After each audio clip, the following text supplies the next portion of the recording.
तो देखिए आज कल वाले के बाद काम करते हैं। कल थी हमारी मोलरता, आज है हमारा बिलियन की मोलरता। तो दोनों में थोड़ा सा डिफरेंस है, उसमें लीटर में लेते हैं और इसमें जो है किलोग्राम में लेते हैं। तो यहाँ पे डेफिनेशन क्या है, 1 किलोग्राम विलायक में उपस्थित विलय के मोलों की संख्या बिलियन की मोलरता कहलाती है। इसे स्मॉल एम से व्यक्त करते हैं। फॉर्मूला होता है स्मॉल एम बराबर डब्ल्यू बटे एम गुणा वी गुणा 1000, जहाँ पे स्मॉल डब्ल्यू क्या है, ब्लैक का भार ग्राम में, वी जो है बिलियन का आयतन, ग्राम में भी हो सकता है, एमएल में भी हो सकता है, एम जो है विलय का अणुभार है। ठीक, फिर आता है मोलल बिलियन। जिस बिलियन के 1 किलोग्राम में विलय का 1 मोल उपस्थित होता है उसे मोलल बिलियन कहते हैं।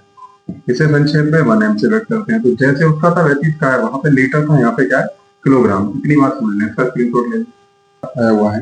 तो पहले हम इसी को कर लेते हैं। ठीक, तो यहाँ पे क्या करना है, इस क्वेश्चन में हमें दिया कुछ नहीं है, केवल डी दिया है। डी का मान कितना है, 1 ग्राम प्रति एमएल। ठीक है, अब देखो द्रव्यमान बराबर होता है, द्रव्यमान बराबर आयतन गुणा घनत्व। तो मोलरता में आयतन कायम लेते हैं, लीटर में 1 लीटर में कितने एमएल होंगे, 1000। तो यहाँ पे कर देंगे 1000 गुणा 1, तो कितना बन जाएगा 1000 ग्राम। सीधा सीधा ये हो गया आपका डब्ल्यू। अब देखो जल के लिए एम कितना होता है 18, निकाल भी सकते हैं, सीधा भी याद रख सकते हैं। बी यहाँ पे कितना होगा 1 लीटर, क्योंकि मोलरता काय में निकाली जाती है, लीटर में। अब हमें निकालना है एम नॉट, तो एम नॉट बराबर होता है डब्ल्यू बटे एम गुणा बी। यहाँ पे कितना हो गया 1000 बटे 18 गुणा 1, काट दो, 18 पंजे 90, 18 पंजे 90, 18 पंजे 90, 18 पंजे 90, तो ये हो जाएगा 55.55 भी लिख सकते हैं और 56 भी लिख सकते हैं। ठीक है, ये इसका आंसर हो जाएगा। इस क्वेश्चन को देखिए बहुत बार आया इसका। एक लवण का अणुभार 30 है, लवण की 3 ग्राम मात्रा 250 ग्राम जल में विलीन की गई, विलयन की मोलरता की गणना करनी है। ठीक है, तो पहले जो दिया है वो नोट कर लें। सबसे पहले एम दिया है, इसमें एम का मान कितना है 30, डब्ल्यू का इसमें हो गया 3 ग्राम और वी का यहाँ पे हो गया 250 ग्राम।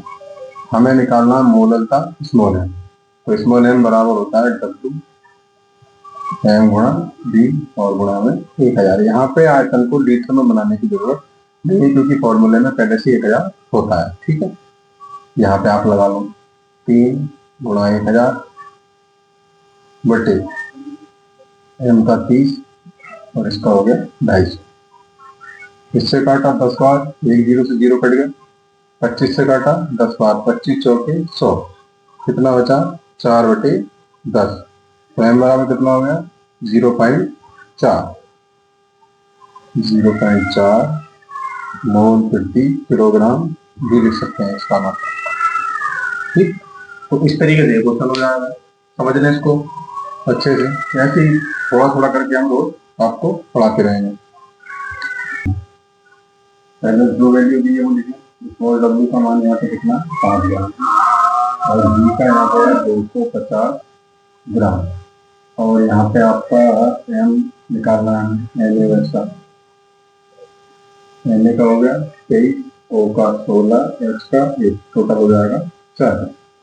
स्मॉल एम बराबर होता है डब्ल्यू बटे एम गुणा बी और गुणा में 1000।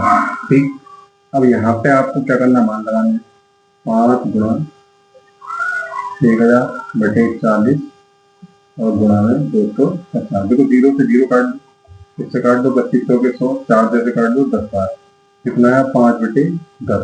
इसका मतलब कितना हुआ 0.5 और मात्रा में दो मोल प्रति किलोग्राम। ये आपका आंसर हो जाएगा। ठीक, इनका जो है प्रैक्टिस करें, धीरे धीरे करते चलेंगे तो अच्छे से समझ में आएगा। और हमसे कुछ जानना हो या कोई क्वेश्चन दोबारा पूछना है या किसी तरीके के क्वेश्चन पूछने हैं तो उसके लिए आप हमें कमेंट करके बता सकते हैं।